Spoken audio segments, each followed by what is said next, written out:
Perkenalkan, nama saya Putu Noval dari kelas E dengan NIM 216500201. Baik, di sini saya akan menjelaskan fase perencanaan proyek TI. Yang pertama itu pengertian perencanaan. Perencanaan adalah susunan atau sistem mengenai langkah-langkah yang akan dilakukan di masa depan dengan didasarkan adanya pertimbangan yang seksama atas proteksi faktor-faktor eksternal yang pihak-pihak yang berkepentingan dalam rangka pencapaian suatu tujuan tertentu. Perencanaan juga diartikan sebagai suatu proses pengambilan keputusan yang berdasarkan fakta mengenai kegiatan-kegiatan yang harus dilaksanakan demi tercapainya tujuan yang diharapkan atau yang dikehendaki. Lanjut ke materi kedua, yaitu pentingnya proses perencanaan. Sebelum memulai proyek apapun, ada tahap perencanaan, yaitu proses penentuan cakupan jadwal waktu, sumber daya, dan semua yang harus Anda ketahui agar proyek tersebut menjadi sukses. Meski sebagian proyek mungkin dilakukan dalam tahap-tahap singkat dan cepat, perencanaan pekerjaan besar sangat panjang dan mengetahui betapa pentingnya proses perencanaan tersebut. Oleh karena itu, ini seringkali terjadi bagi dari pekerjaan manajer proyek senior dan mereka yang berperan dalam pengambilan keputusan dari sebuah organisasi. Tetapi pendekatan seperti ini tidak bisa bertahan lama. Lanjut ke materi yang ketiga, yaitu fungsi perencanaan proyek. Yang pertama, sarana komunikasi bagi seluruh pihak terkait. Yang kedua, merupakan dasar dalam pengeleksian sumber daya. Yang ketiga, merupakan tolak ukur dalam pengendalian. Masuk materi yang berikutnya, itu tahap perencanaan proyek. Yang pertama itu penetapan tujuan, yang kedua urutan kerja, yang ketiga perencanaan organisasi proyek, yang keempat jadwal kegiatan, yang kelima rencana dan sumber daya, yang keenam ramalan performasi penyelesaian proyek. Masuk materi berikutnya, itu fase perencanaan proyek TI. Yang pertama, merencanakan proyek, yang kedua mempersiapkan proyek, yang ketiga mendefinisikan rincian proyek. Yang berikutnya yaitu 1. Merencanakan proyek. Ada 4 bagian dalam perencanaan proyek agar dapat berjalan dengan baik, yaitu A. Merencanakan strategi, mengidentifikasi subsistem pada proyek, menetapkan kendala proyek, menetapkan prioritas proyek. Yang berikutnya perencanaan strategis, merencanakan peningkatan aktivitas dan menentukan sasaran.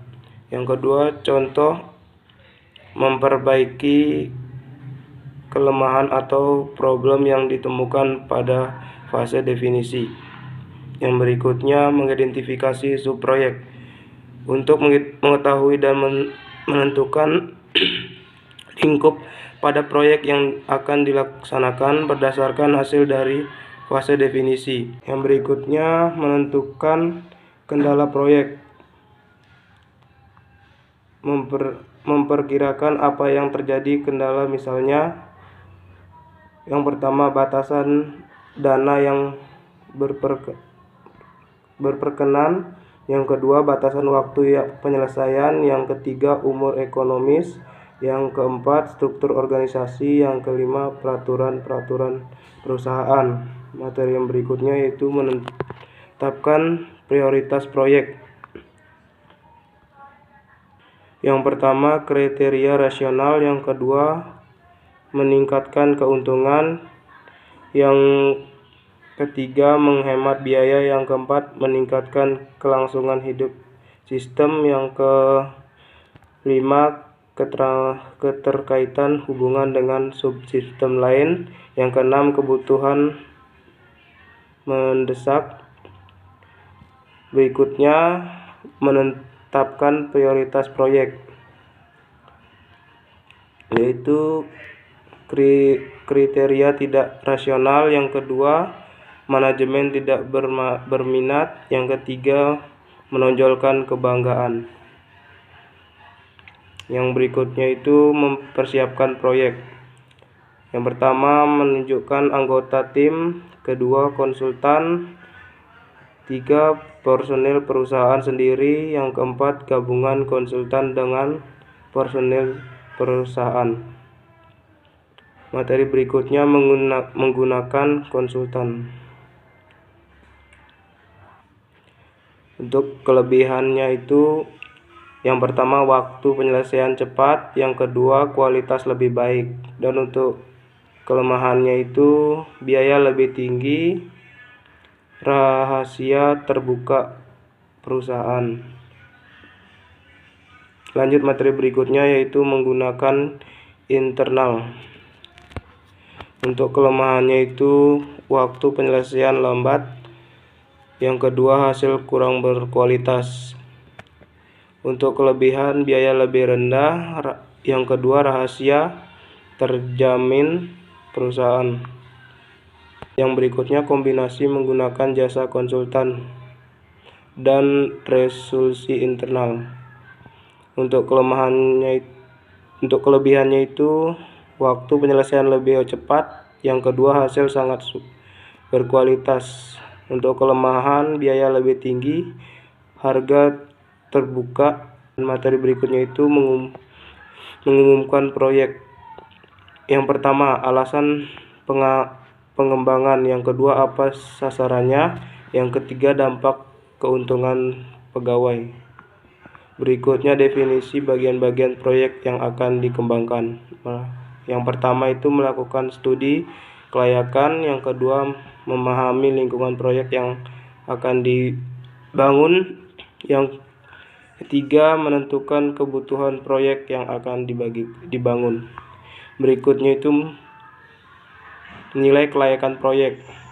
Kelayakan yang pertama, kelayakan teknik. Yang kedua, kelayakan hukum.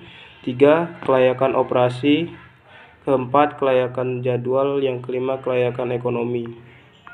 Berikutnya yaitu peralatan dan teknik dalam perencanaan manajemen proyek. Yang pertama itu, PET card adalah model jaringan grafis yang mengembangkan tugas-tugas proyek dan hubungan antar tugas-tugas tersebut. Yang berikutnya itu, Gantt chart adalah bagan batang horizontal sederhana yang mengembangkan tugas-tugas proyek berdasarkan kalender. Tiap batang diberi nama untuk mewakili setiap tugas proyek. Tugas-tugas tersebut didaftar secara vertikal pada kolom kiri pusat horizontal. Ada grafis waktu kalender.